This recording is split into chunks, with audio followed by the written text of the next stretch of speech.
Magalu Cloud, impulsionando a competitividade do Brasil através da tecnologia.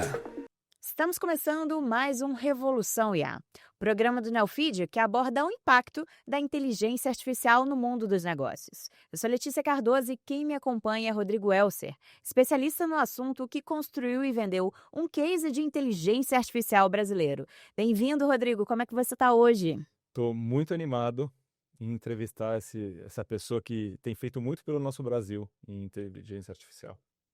Hoje a gente vai falar do lado acadêmico, da inteligência artificial e como isso pode impactar o mundo dos negócios. Nosso convidado é Anderson Soares, coordenador científico do CEA, Centro de Excelência de Inteligência Artificial da Universidade Federal de Goiás. Vamos conhecer mais um pouquinho dele.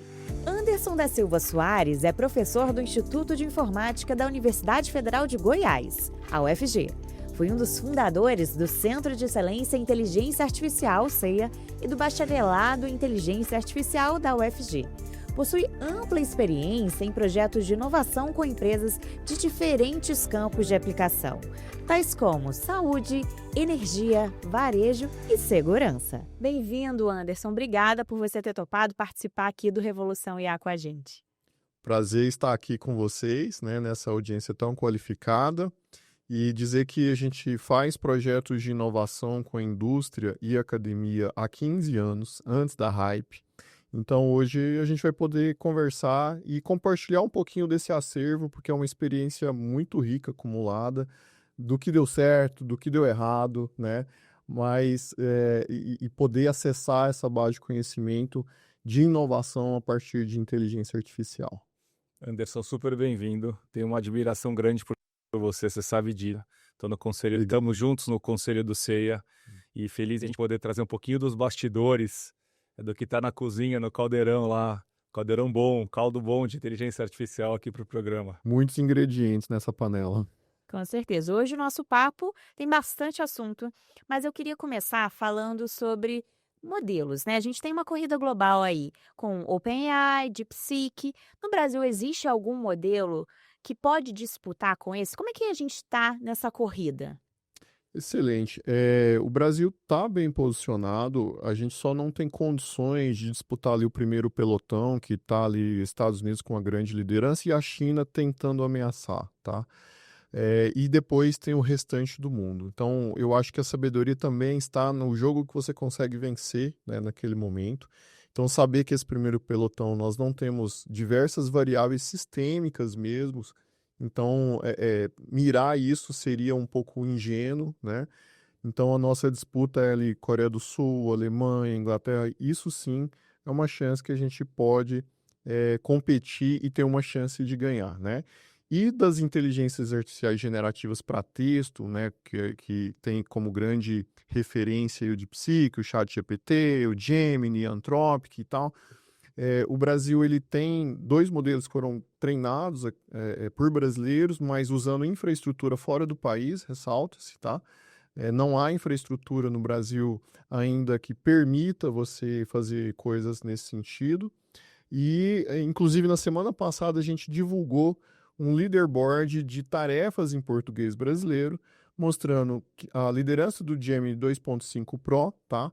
Mas depois disso tem uma disputa ali pelo segundo lugar muito interessante, com um excelente desempenho do Sabiá, que é da startup Maritaca, e que mostra que ela é muito competitiva para o português brasileiro.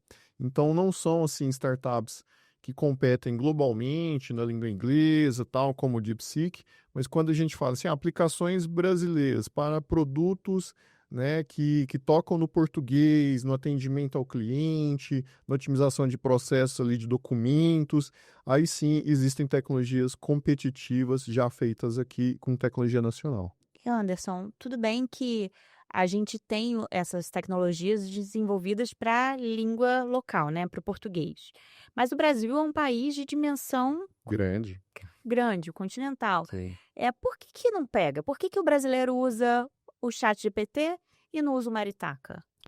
Excelente questão, E, inclusive, quando a gente divulgou isso na semana passada, várias empresas que até mesmo estão no ecossistema, assim, nossa, a gente não sabia que estava tão competitivo, o Maritaca, por exemplo, Mas faz parte porque é a questão do ecossistema de inovação, né? O ecossistema americano ele é muito poderoso, muito rico por diversos fatores. Então, qualquer coisa que aconteça no mundo, alguém vai ganhar muito dinheiro lá, né? Por essa prontidão de risco, tá? E o ChatGPT, querendo ou não, foi o primeiro e vai colher frutos o restante da história, nem que seja econômicos ou não, sobre esse pioneirismo, né? Então, mesmo o DeepSeek, por mais que ele tenha um desempenho similar, ele não é o mais usado, ainda é o ChatGPT, tá? Então, a inovação nos diz muito sobre isso, né? Quem chega primeiro se estabelece bem, o restante tem muito mais dificuldade para se sobressair. Então, esse mérito é deles, de fato, tá? E a gente tem um pouco, né, talvez de um sentimento de inferioridade, a gente sai daqui, visita o Vale do Silício, que é legal pra caramba, mas se eu chamar para ir lá em Goiânia, né? Então, não só do brasileiro, né, mas nós latinos em geral temos um pouco dessa dificuldade de autoconfiança, tá? Isso não é nenhum segredo, mas eu acho que tem muita coisa boa acontecendo por aqui. Entendi. E acho que também tem uma diferença entre o chat GPT e o GPT, né? Chat GPT é como se fosse o carro, o GPT é o motor. E Exatamente. quando a gente fala do Maritaca, está muito mais no motor, nessa BA, do que numa aplicação que o consumidor ou um profissional para uso individual vai usar. Isso é muito mais falando de motores, né? Sim, E exatamente. aí, entrando nessa questão de motores, a gente tem sido acostumado a mídia nos mostra que ele está muito correlacionado a investimento, né? Sim. Quantos bilhões de dólares estão sendo investidos em melhorar esses modelos através de infraestrutura, NVIDIA, etc.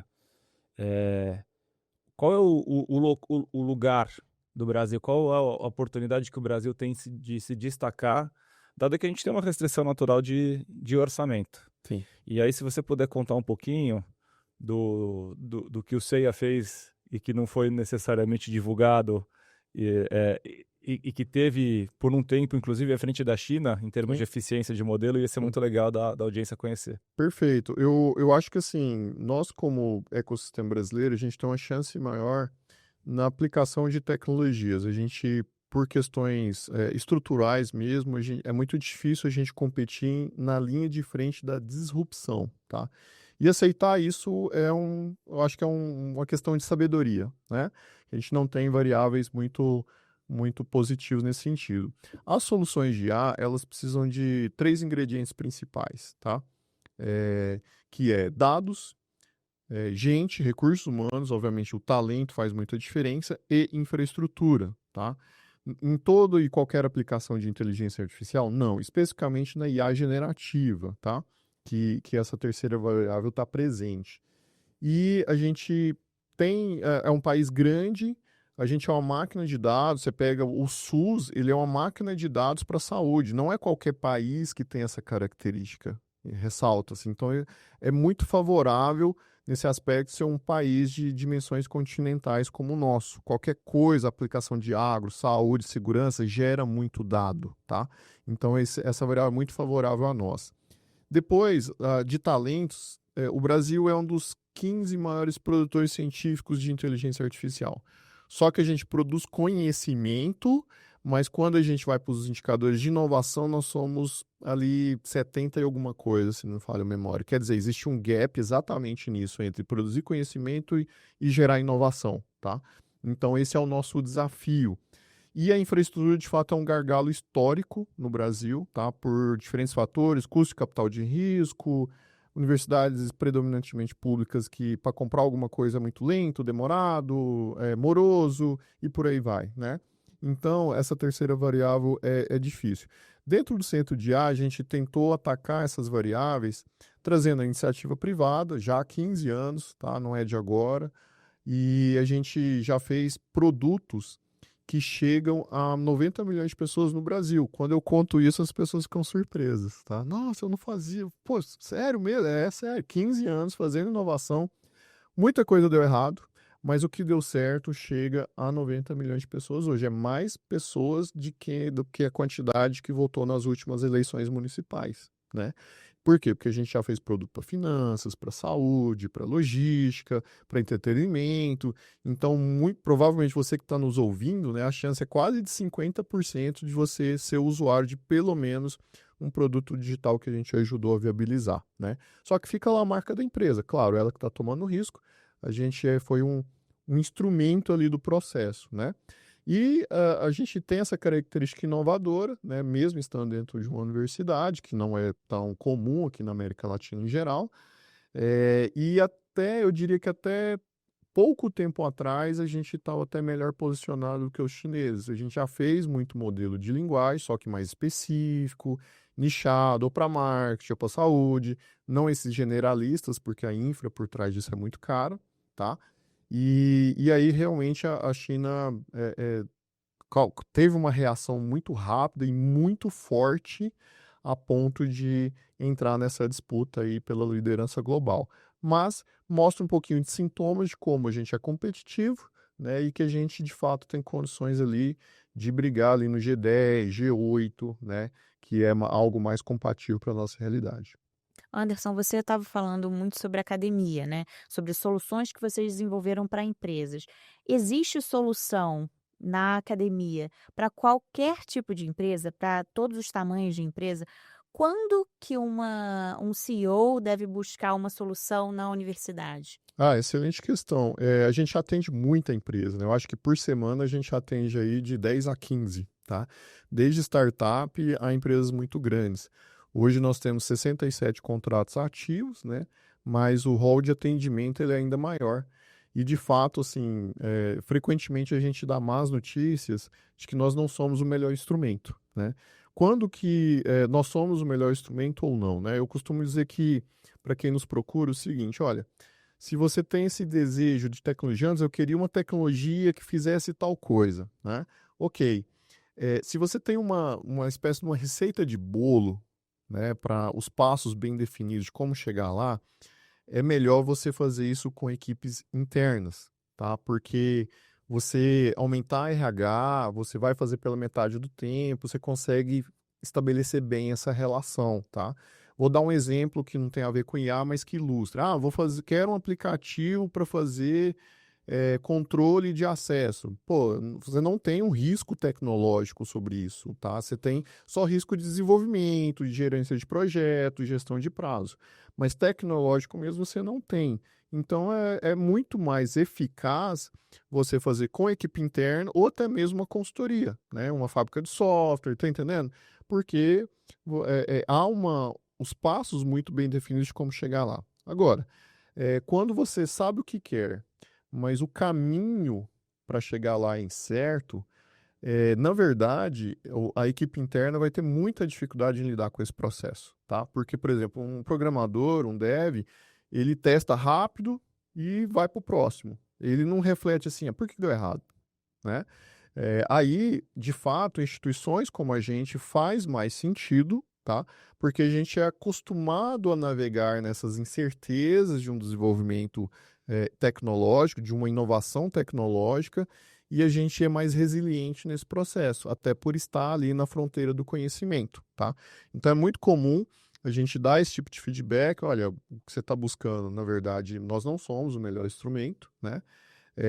E a gente tem que buscar ali um equilíbrio, obviamente, entre risco, né? Algo que é inovador, mas também, né, inclusive ontem uma empresa, não, mas eu trouxe aqui o problema mais difícil.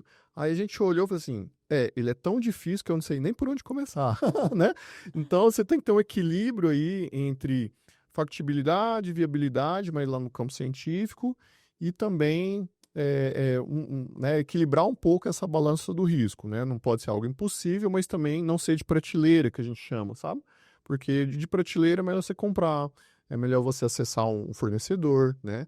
E então esse é onde eu entendo que a gente faz mais sentido. E a gente falou no nosso último programa, entrevistando o Rodrigo Schmidt, sobre labs, né? E nem todas as empresas têm condições de investir num lab, seja uma questão orçamentária, ou até mesmo o próprio time de produto não tem um número de pessoas suficiente sequer para tocar o seu próprio roadmap. Imagina olhar para um roadmap de horizonte maior, né? Falando dessa questão de restrição orçamentária, eu acho que vale você comentar um pouco sobre a questão também dos subsídios que existem nesses Com labs. certeza. Verdade. A gente opera um recurso não reembolsável, né, em parceria com o Sebrae, com o Embrapi, com o BNDES. Desde 2020, a gente passou a contar com esse instrumento em que a gente torna a exposição ao risco de um projeto mais em conta. A gente não dá o dinheiro para a empresa, mas a gente torna o projeto mais barato financeiramente, que a gente usa esses recursos botando dinheiro no projeto, para compartilhar o risco com o empreendedor, tá? Então, essa é uma das razões também do porquê a gente tem que avaliar se a gente acha interessante o projeto, porque a gente tem que maximizar o sucesso das nossas escolhas, né? E no Brasil tem diferentes mecanismos para você que quer inovar, tá? Para quem não sabe, a gente inclusive tem um consultor lá no CIA para prestar esse serviço para as empresas que estão tentando entender essas diferentes opções, né? Porque inovar é caro, é arriscado, né? Também aparece de vez em quando lá, Anderson, será que dá certo, né? Eu falei, rapaz, se eu soubesse, né? Mas o que a gente oferece de fato é compartilhamento de risco, tanto técnico quanto financeiro, em prol de um produto inovador, né? E inovar tem seu custo, tem seu risco, não é para qualquer um, ressalta-se, né? E não é só inovação tecnológica que existe, a gente sabe disso, tem inovação de modelo de negócio, inovação de serviço, outras formas de você inovar, né? Mas se a sua inovação ela é de desenvolvimento tecnológico, principalmente de inteligência artificial, é onde a gente se posiciona para ajudar as empresas a inovar. Anderson, eu vou querer ouvir alguns exemplos de soluções que vocês já ajudaram empresas, mas antes eu queria chamar a mensagem do nosso patrocinador. Olá, boa tarde. Eu me chamo Natália Castan, sou CEO do Grupo Unite. O Grupo Unite é um call center que está no mercado há 24 anos. Essa estrutura, tanto de call center quanto tecnológica, até então, ela estava num provedor externo. Quando a gente ficou sabendo da solução Magalu Cloud, nos chamou a atenção a precificação em real, a questão da previsibilidade, super importante para o nosso negócio. Voltamos com Revolução IA. Hoje a gente está recebendo Anderson Soares, coordenador científico do CEIA. Anderson, você estava me contando sobre exemplos práticos, né, de soluções que vocês desenvolveram na academia para empresas privadas. Quais são eles? Olha, é um portfólio rico, modéstia à parte. Então, eu vou tentar fazer um compilado aqui de 2 ou 3, né? E a gente já toca em muitos setores econômicos, marketing, financeiro, saúde, logística, né? Mas talvez os mais recentes estão mais frescos na memória. A gente acabou de lançar uma solução, eu não sei se vocês sabem, mas o Brasil é uma grande e competitiva indústria na área de dublagem, tá? Por questões geográficas. País grande, não falante de língua inglesa, nos levou a ter um ecossistema muito interessante, mas que está absolutamente ameaçado com essa onda de inteligência artificial. Então, a gente coloca que, nesse caso, a gente está defendendo um mercado que já é brasileiro, tá? Então, junto com o pessoal lá da Alcateia, digital lá do Rio, a gente fez uma IA que não substitui o dublador, mas torna o trabalho dele muito mais preciso e rápido, tá? Porque uma das dificuldades da dublagem não é só a dublagem, mas que você tem que ficar voltando muito ali no estúdio fazendo correções. Eu não sabia, né? Quando a gente foi conhecer esse desafio.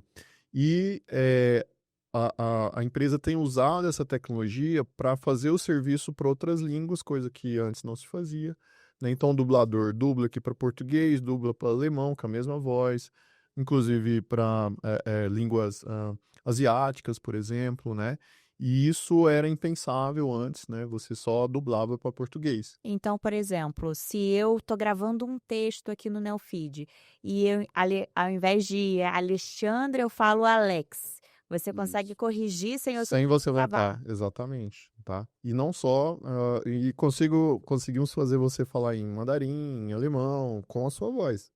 Meu Deus, Né? poliglota. Poliglota. E, né, preservando todos os seus direitos, das suas características vocais, da sua voz, a voz continua sendo sua, né? Mas você vai conseguir, inclusive, ampliar a atuação, porque você supostamente era conhecido só aqui no Brasil, né? E poderá ser conhecido globalmente. Esse é um dos exemplos aí na área de áudio e voz que a gente chama, tá? Tem uma outra solução muito, muito interessante, Eu sei que as pessoas estão pensando muito em ChatGPT para conversar, né? Mas eu vou trazer uma aplicação não tão usual, não tão óbvia. A gente desenvolveu junto com o pessoal da MediaSim, aqui no interior de São Paulo. A MediaSim é uma agência de construção de portais, de websites. E só que quem pode contratar isso é uma empresa média acima, porque, cara, demora meses, né? Inclusive foi um dos meus primeiros empregos, muito tempo atrás, era numa empresa que construía websites. Então, o que que a gente fez? O usuário, ele responde 3 a 5 perguntas ali pelo WhatsApp mesmo, ou qualquer outro canal, e a gente levanta um site inteiro para ele instantaneamente. E é uma IA generativa que faz isso, tá? Ela gera todos os códigos por trás do website e ele está pronto ali. E por que que isso é interessante? Porque você dá a possibilidade de uma empresa pequena, por exemplo, a ter uma presença digital, tá? Que antes era inacessível por causa do custo, por causa do tempo, né? E esse site é levantado instantaneamente. Então, imagina assim, eu tenho um escritório de advocacia pequeno, né? Mas preciso ter uma presença digital, né? Que é um problema comum. Então, com essa tecnologia que já está em mercado e está sendo um grande sucesso, inclusive, você consegue dar esse tipo de acesso, né, a ter uma presença digital. Um terceiro último caso aqui, eu dei um exemplo de voz, outro de IA generativa. Deixa eu dar um de imagem, tá? A gente desenvolveu, junto com a Cilia Tecnologia, lá de Goiânia, uma solução muito interessante, que quando você bate o carro, você ficava ali uma semana, 10 dias esperando pela fase de auditoria e orçamentação preliminar. Era isso, uma semana, 10 dias. Eu mesmo já passei por isso. Eu bati o carro, aí eu liguei, meu carro tá pronto. Ele, não, agora que foi autorizado, né? Eu falei, caramba, né? Então, o que que a solução faz? Na hora que você bate o carro, você mesmo com o seu smartphone tira fotos do carro e a IA gera o orçamento ali na hora. Tá? Uma coisa, eu diria, mágica, né? Só da lataria, Anderson? Não, do carro inteiro. É parte elétrica, tapeçaria, vidro, tudo. Fantástico. E isso, para você ter uma ideia, assim, todas as seguradoras adotaram essa tecnologia, exceto uma, tá? Que vende o seguro alto, né? Então, é uma tecnologia nacional que dominou totalmente o mercado brasileiro, né? É um motivo de muito orgulho, né? Que mostra essa competitividade da indústria brasileira e que é um produto muito inovador, né? Então, as pessoas estão tendo que... Eu sei que você que está ouvindo talvez teve que tirar foto do veículo na renovação, a culpa é nossa, ok? Mas é para um bem, né, maior, que é essa celeridade quando você tem um momento extremamente indesejado ali do sinistro. E é super interessante ver esses casos, são casos brasileiros, feitos no Brasil. Tem gente que ainda questiona, mas essa inteligência artificial vai dar resultado? Será que isso realmente funciona? Você está dando, já deu aqui 3 super exemplos de uma coleção enorme que tem lá no CEIA. E robótica? Também tem. Como eu disse, o portfólio é grande. Poderíamos passar a tarde aqui, né, falando de cases vitoriosos, né? Por exemplo, tem uma startup chamada Syncer, né? Que ela nasceu com alunos de lá, né? E eu lembro quando essa startup surgiu, assim, primeiro que eu falei, nossa, vocês são corajosos, vocês querem empreender mesmo em robótica, vocês têm certeza, né? E eu que não, é porque a gente gosta, professor, tá bom, então a gente vai apoiar, e a gente apoia até hoje, que é de veículos autônomos de pequeno porte, tá? Que, é de pequeno, não é o carro do Elon Musk, da Tesla, grandão, mas mesmo assim, saiu, acho que no ano passado, um mapa de países que têm capacidades de construir veículos autônomos. O Brasil está lá, tá?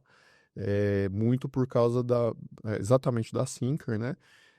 Que fabrica um veículo e faz toda a parte cognitiva com tecnologia nacional, né? Então, e se não me engano, são 12 ou 13 países que têm alguma capacidade, seja no pequeno veículo, seja no veículo maior, né? É como se fosse aquele clube de quem consegue fabricar um avião, tá entendendo? Que são ali 5 países, 5, 6 países, acho que talvez um pouco mais, né? Mas que mostra, assim, que não é qualquer lugar, não é qualquer sociedade que tem uma capacidade de fazer um produto tão complexo quanto um veículo que anda sozinho, porque ele tem que enxergar, ele tem que tomar decisões em tempo real, né?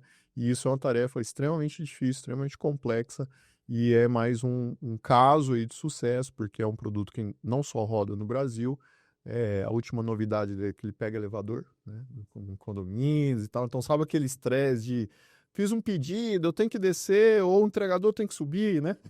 Sabe? Então, um dos casos de uso é esse, né?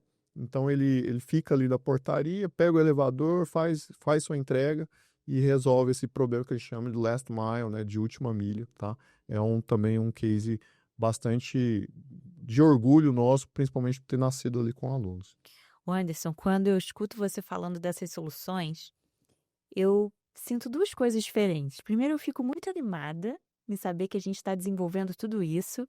E segundo, me dá muito medo também. Porque quando a gente fala de alguém simular a minha voz, entra a questão da fraude, Sim. o site de uma pequena empresa entra um Site o falso. site falso, e até mesmo aí a robótica eu já vou para aqueles filmes de ficção científica. Como é que a gente está lidando com isso? E tem acho que um dado interessante para incluir aqui, eu estava pensando muito nessa linha também. O World Economic Forum faz uma análise de riscos globais, né? Onde está lá bomba nuclear, pandemia. O número 1 do ranking, nesse momento, para 2025, é desinformação. Ah, sim, com certeza. Desinformação com a capacidade de clonar voz, com a capacidade de fazer vídeos de coisas que não existiram. Conta um pouco mais da gente, como você está vendo a tua perspectiva nisso, Anderson. Excelente. Inclusive, eu disse em off aqui para ela, né, que a voz dela ficaria muito bem numa IA que clonasse a voz dela. Por isso que ela tá com um pouco de medo. Exatamente. Mas é válido, assim, eu gosto muito de história, sabia? Né? Apesar de ser um cara engenheiro e tal, né? Porque a história, ela sempre nos ensina sobre coisas para o presente e para o futuro. Então, quando você tem uma novidade, você tem uma certa mística mesmo, é natural da nossa natureza, tá?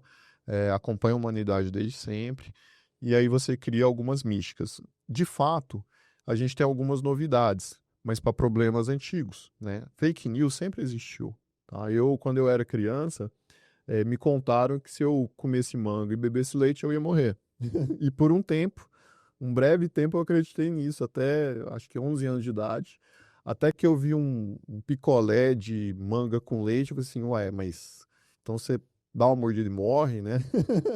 Então você começa a se questionar ali a informação que você recebeu, né?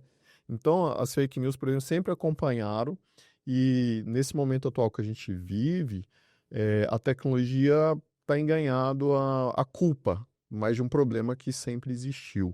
E a tecnologia realmente tem potencializado, ok, a gente até pode discutir essa potencialização, mas o problema sempre esteve lá, né? E eu acho que o único caminho que eu vejo é de um certo treinamento, inclusive aspecto educacional, né? De que antes, ok, você engolia o problema do leite com manga e até você morria acreditando nisso. E agora, na verdade, a gente tem a chance até mesmo de questionar as informações que você recebe. Só que isso tem um tempo, requer uma maturação na sociedade, a gente vai ter que ter um pouco de paciência com isso e ter um sistema judiciário que seja mais efetivo contra penalizações e responsabilizações civis, porque você tentar jogar isso na tecnologia, a história também mostra que é um grande erro. Por quê? Porque é uma tecnologia de propósito geral. Ela pode ser usada para o bem e para o mal. Eu gosto de citar o exemplo da faca, para fugir da tecnologia. A faca é uma das maiores invenções da humanidade, junto com o fogo, revolucionou a forma como a gente se alimenta, que é uma necessidade básica, né? A necessidade básica não é um computador, não é IA, não, é se alimentar, certo?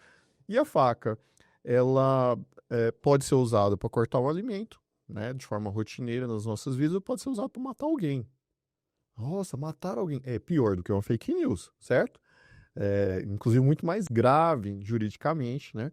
Mas já pensou se para a gente comprar uma faca, você tivesse que pedir uma autorização para daqui 6 meses você retirar essa faca, ela tem que ser rastreada. Tá vendo? O custo-benefício não bate, né? O que a gente tem é responsabilização se você pegar a faca e matar alguém, ok, né? Mas lá na tecnologia de propósito geral, você não há essa regulamentação, né? E isso a história também nos ensina que é um grande erro.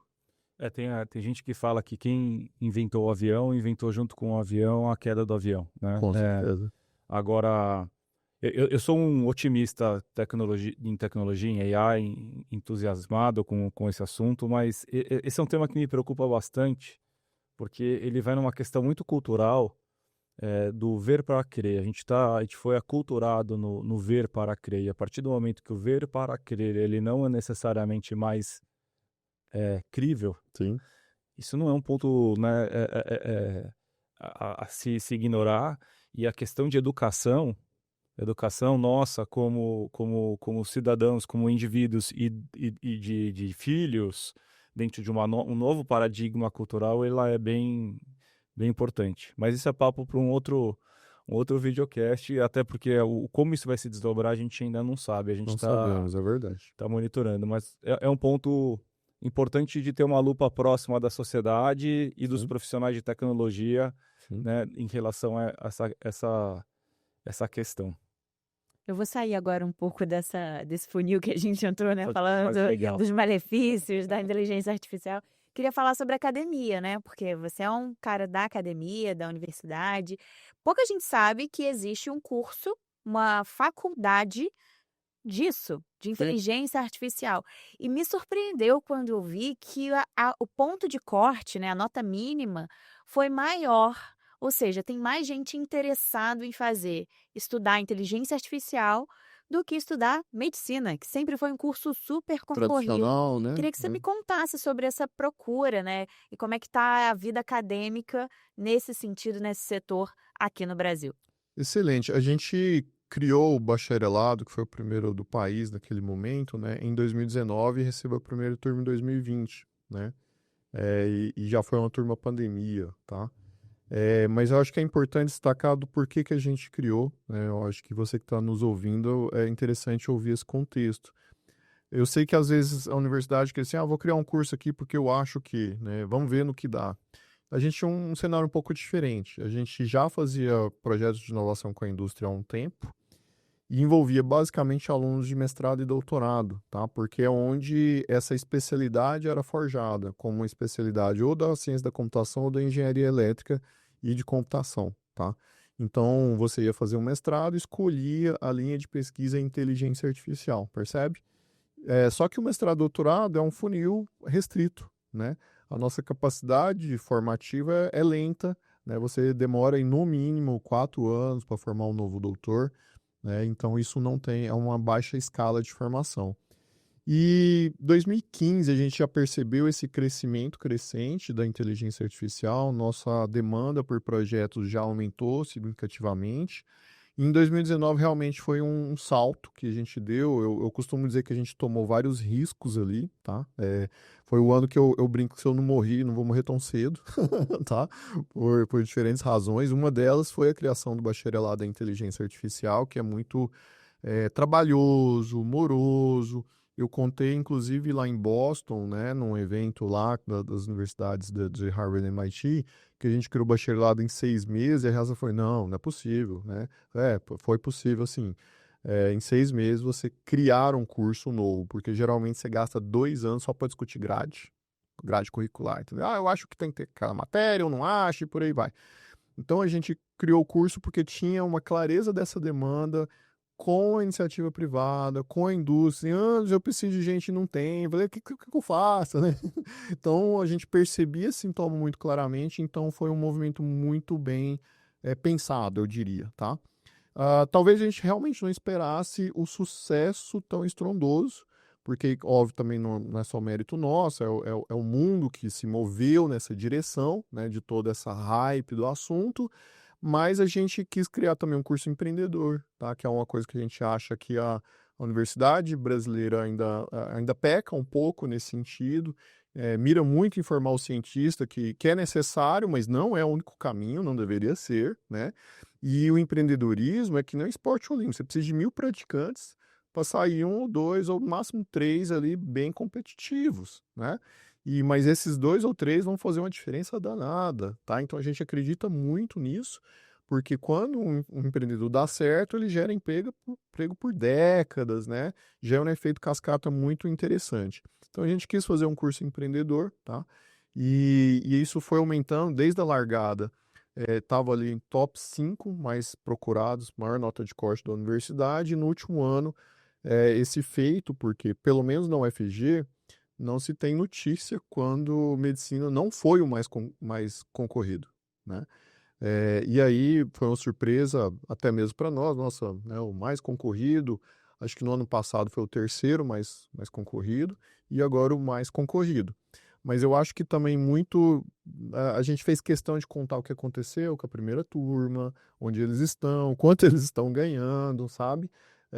Para gerar um pouco essa motivação, né? E inspirar jovens a buscar essa profissão se você tem esse tipo de gosto, obviamente. E a pergunta que não quer calar, quanto que eles estão ganhando? Dá para comparar com medicina? Olha, eu diria que muito bem, tá?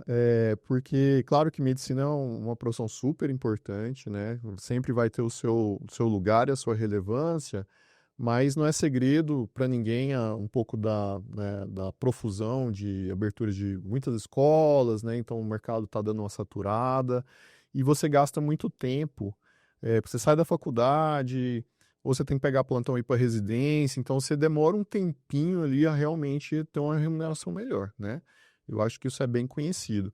Na tecnologia, você pode ganhar dinheiro muito precocemente, tá? E a gente vê isso lá com os alunos, assim, às vezes o cara aprende a programar e ele já está ganhando uma grana boa, né? Alguns, inclusive. Fala os números, Anderson. Bom, eu não posso citar nomes, né? Mas assim, eu saí inclusive na imprensa assim de aluno formado assim, não, eu tô ganhando 20 mil por mês, né? Pô, com 22 anos, né? É realmente bastante expressivo, né? E de uma forma precoce. Então a tecnologia ela tem essa visibilidade, essa possibilidade, né? Teve o caso também de um aluno que ele foi, não só de um, né? Mas vou citar um, que ele foi contratado por uma startup estrangeira de um fundo árabe, e aí quando a gente ficou sabendo, ele estava, não, estou ganhando $8.000 por mês, né? E gastando em reais, né, gente? Pô, que céu, né? Então, assim, há casos muito bem-sucedidos, claro que não é todos que avançam tão rapidamente, né?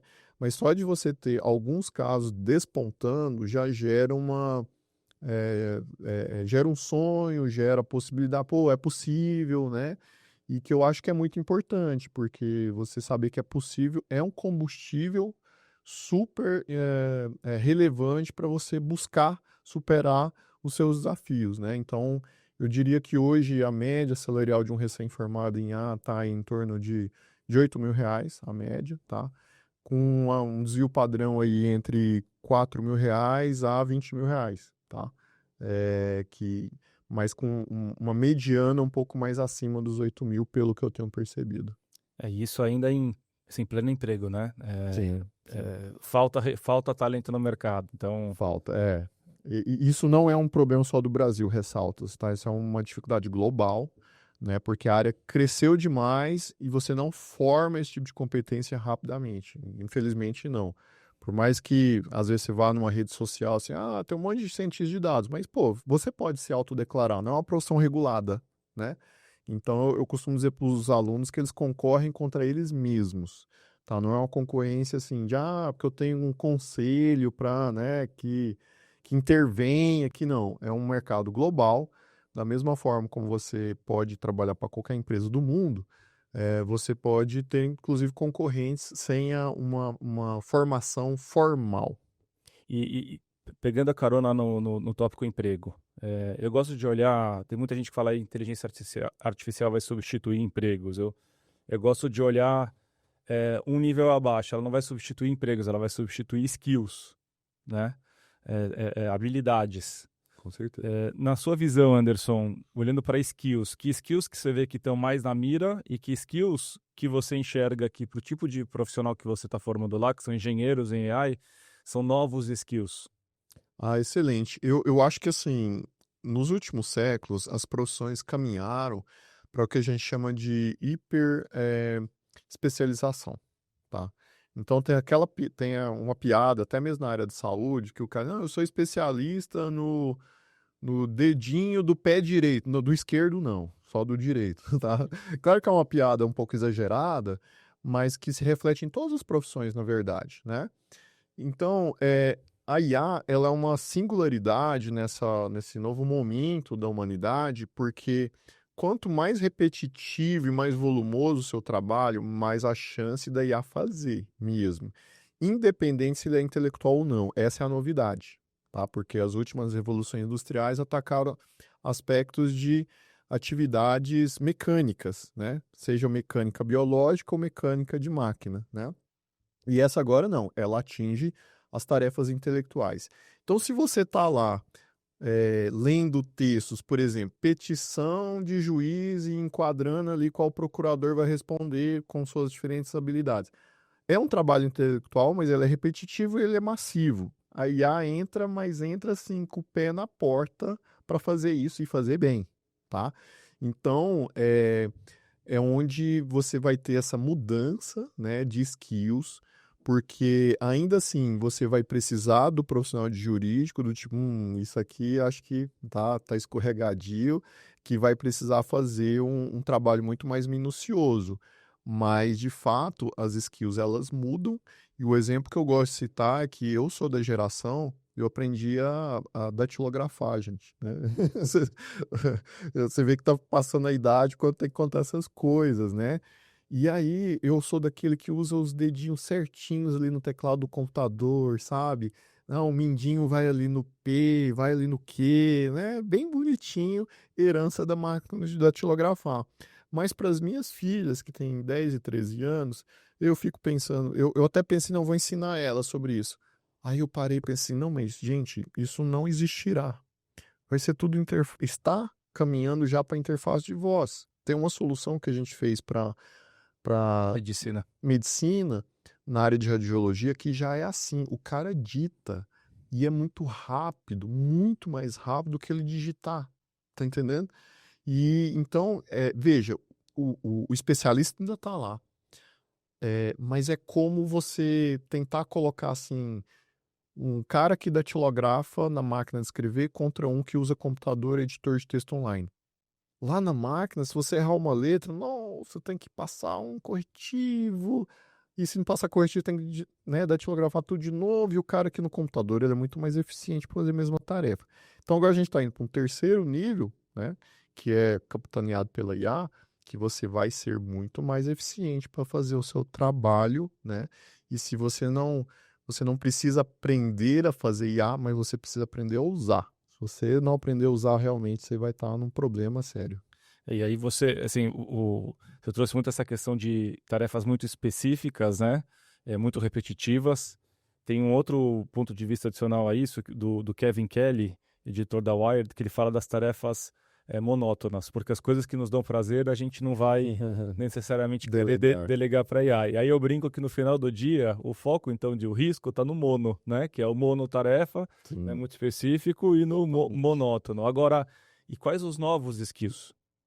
E quem entra em jogo? Eu acho que talvez seja um filme repetitivo, mas que ele está sendo potencializado.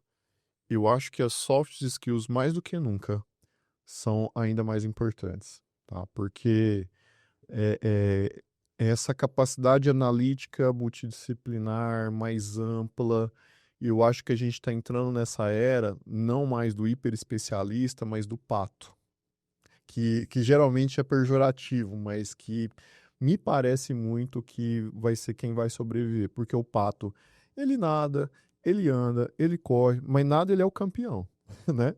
Mas ele é versátil, certo? E a própria história do Homo sapiens é nesse sentido. A gente não nada bem, a gente não corre bem, a gente não é o mais esperto, inclusive, né? Mas a gente se adapta bem, a gente é resiliente, nós somos uma espécie resiliente.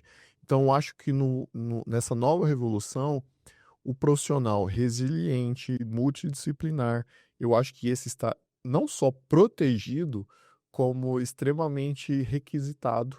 Porque é aquele cara, não, mas vamos usar essa ferramenta aqui, né?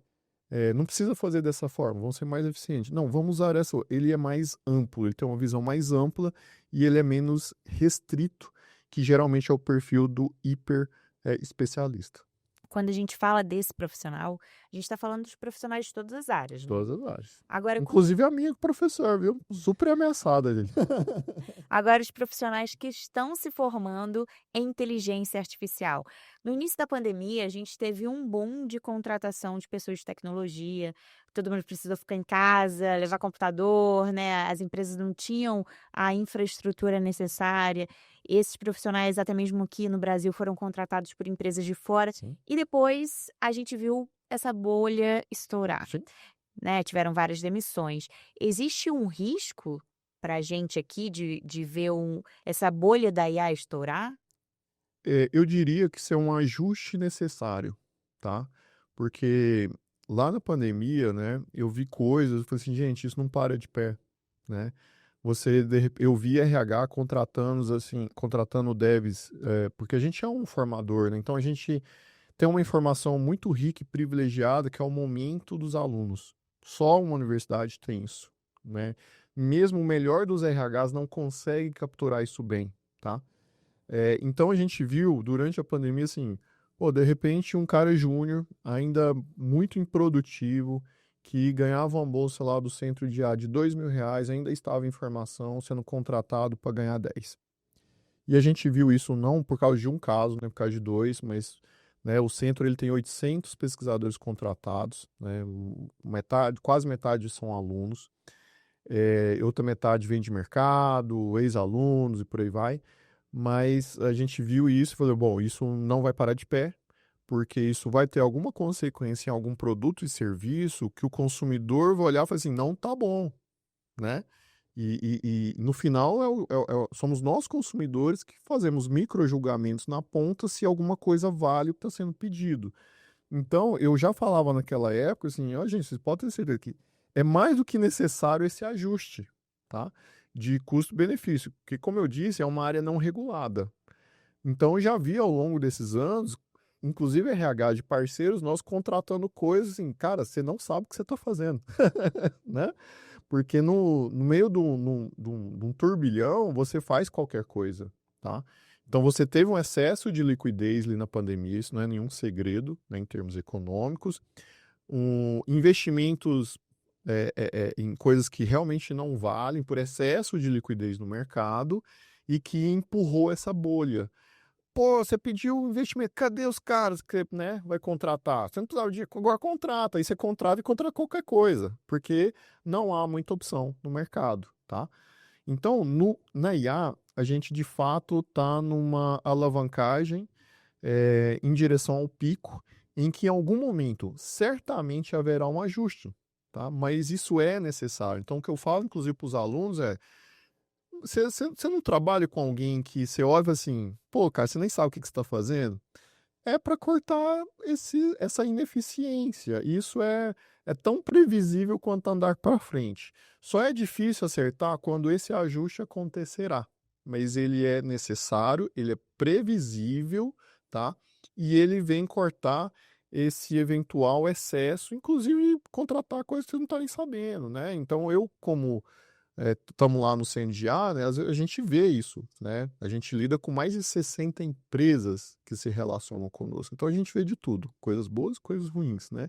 Então, de repente, eu contratei esse cientista de dados aqui, aí você vai conversando, né? Sabe? Hein? Sabe lá onde você tirou esse coelho aí da cartola, mas então esse ajuste acontecerá, tá? E faz parte de coisas extremamente previsíveis que vão acontecer. E talvez uma parte desse ajuste ele tenha acontecido, quando olha de pandemia para cá, você teve uma mudança de rumo dos venture capitals, né? Ele antes cobrava por linha de receita, hoje cobra por EBITDA, por geração de caixa. Isso deu uma bela de uma mudada no mercado, o que talvez ainda não tenha chegado em AI, porque existe uma expectativa, talvez a gente já até falou aqui um pouco mágica em alguns casos, de que inteligência artificial consiga resolver uma série de problemas que não necessariamente estão preparados. Então, o que de fato dá resultado, não dá resultado, me parece que é a grande pergunta de 2025 agora, né? A gente vai desidratar no final de 2025 onde de fato estão os casos de uso vencedores do que era promessas Em vão. né? Agora, para a gente fechar, Anderson, eu vejo assim, você tá num laboratório que trabalha com inovação de ponta, pega as coisinhas lá no berço.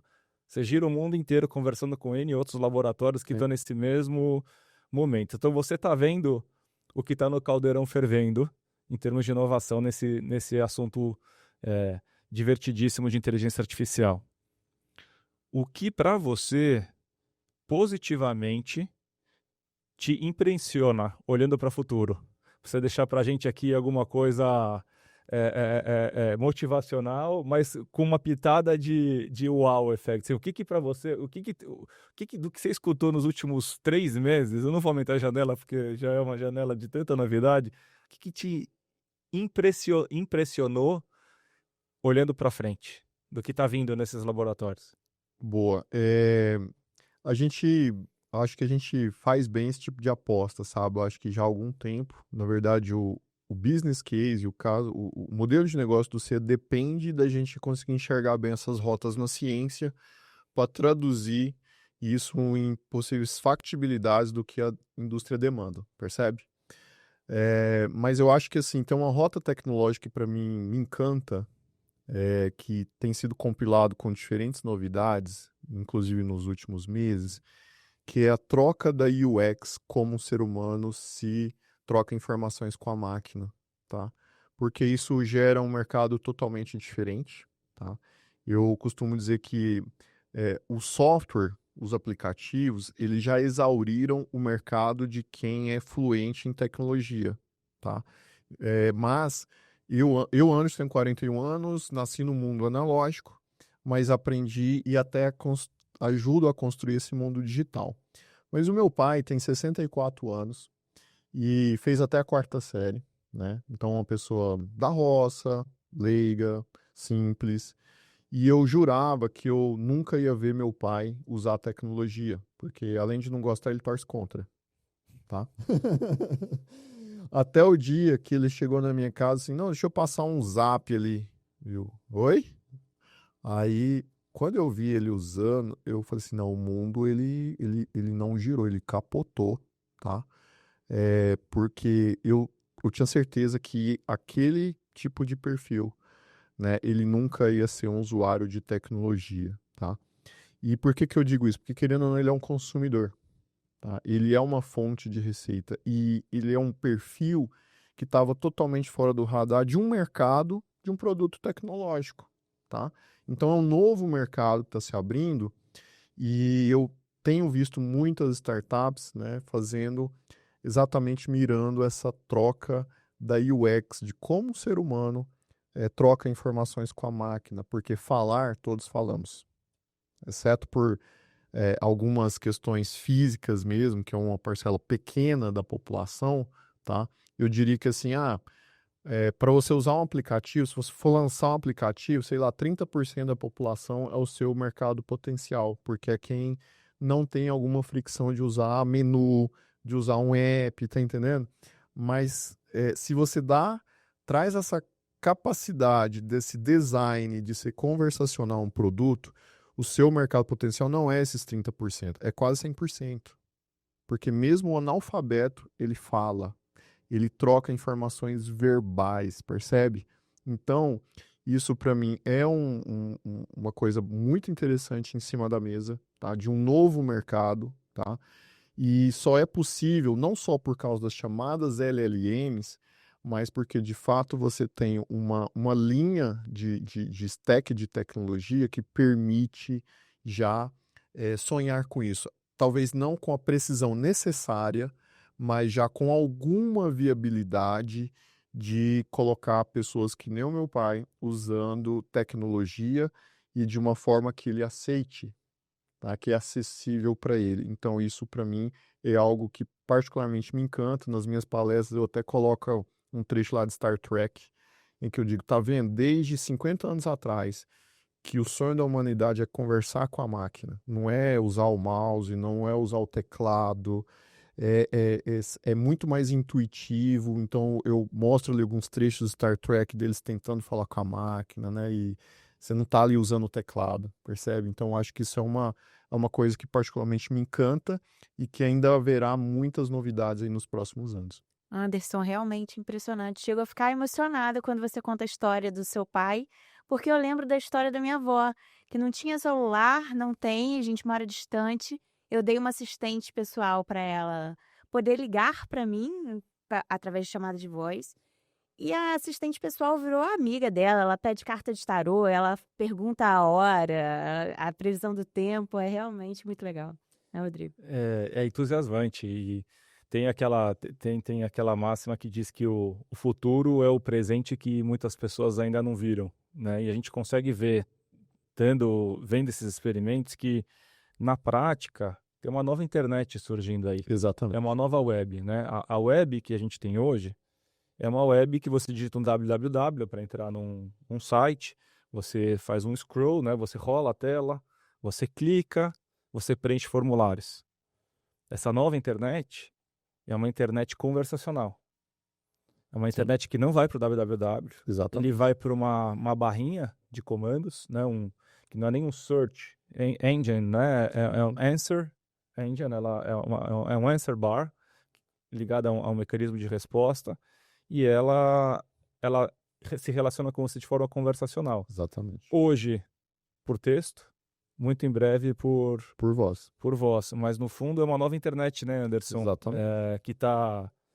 Que vai exigir novos ativos digitais, que vai exigir Novas formas de posicionamento, novas formas de marketing, né? Porque a gente é a geração que trocou a Barça pelo Google. Eu estava na faculdade quando foi apresentado ao Google e aquilo acelerou muito os meus processos, né? A minha forma de buscar informação, né? Agora, por que você entraria em links para ler e buscar uma informação se você pode obter uma resposta direta? Exatamente. Isso é uma quebra de paradigma muito forte, que eu acho que ainda nos negócios a gente precisa entender o impacto disso direito, tá? Porque ele é muito transformador, assim como eu internet. clicar em várias seções de um site de moda se eu simplesmente quero saber qual que é o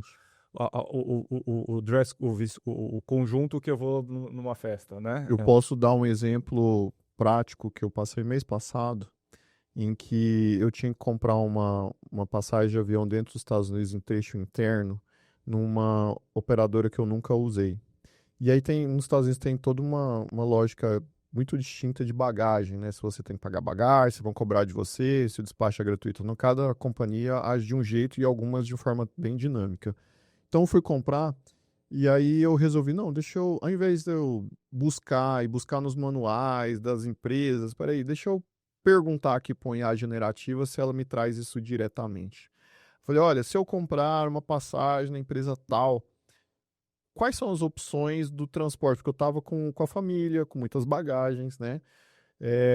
A empresa vai me cobrar e em que situações ela vai me cobrar por essas bagagens? Gente, foi preciso.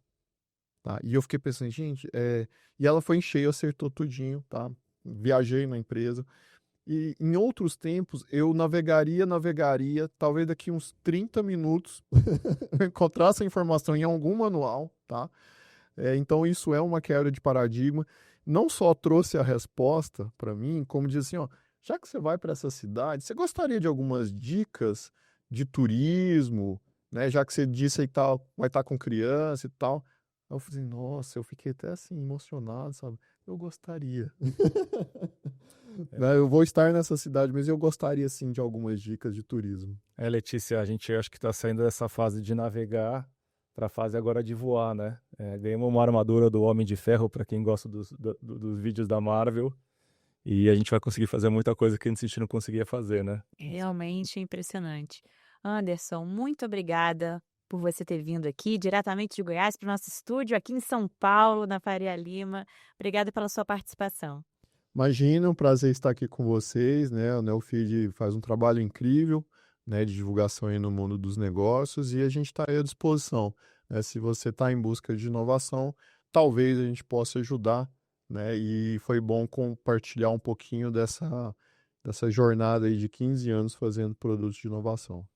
Parabéns para você, para o Arlindo, para a Thelma, para todo o time do CEIA que está fazendo esse trabalho maravilhoso. E, pessoal, acompanhem o que o CEIA está fazendo. E acompanhem também, eu vou deixar uma dica aqui, não sei se a gente consegue colocar link embaixo para quem estiver assistindo, mas tem muita gente que escuta. Acompanhe o ACCIT, AKCIT. Isso, Centro de Competência Embrapi, que é o braço do CEIA para ciência aberta, tá? Um modelo bem inovador e ousado, mas que já deu certo, né? Mas realmente é uma iniciativa pioneira, não só no Brasil, na América Latina, que nos coloca aí em uma condição de igualdade muito interessante para competir globalmente. Obrigada, Anderson, mais uma vez. Obrigado. A você que nos acompanhou, obrigada pela sua audiência. O Revolução IA volta em breve.